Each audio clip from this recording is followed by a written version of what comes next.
Do you ever wonder on a severely breaking 2 or 3 foot putt if you should be aggressive with it and play less break, or actually simply just play more break and let it die into the side of the cup?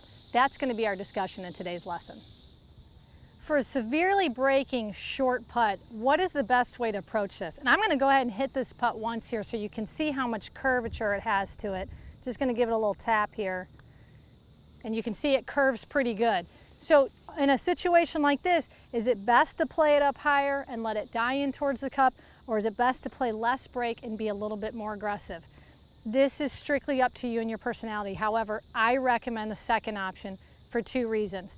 Number one is when you get into putts around the hole, there's going to be a lot of spike marks. Everybody is stepping here all day long and picking up their putt out of the cup. So we get a lot of lumpiness, a lot of bumps, a lot of spike marks, footprints, and that hole is also, or the cup rather, is going to raise up out of the ground as the day goes on. So especially if you're playing later in the afternoon, you've got to get that putt up a little bit of a hill there, and if it's dying as it gets to that little hill, it's just going to fall off. So I like a little bit more of an aggressive option. Now, with that being said, we don't want to blow that ball past the cup. We still want to leave ourselves a little 1.5 foot putt tap in coming back, so we do have to be careful of that.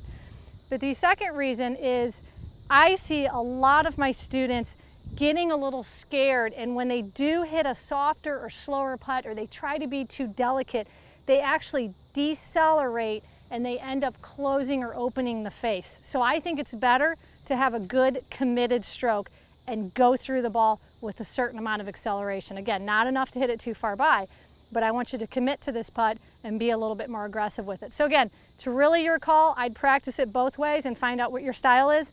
But again, I think if you're a little bit more aggressive with it, you're going to keep your acceleration up and you're going to get your putt through all these imperfections.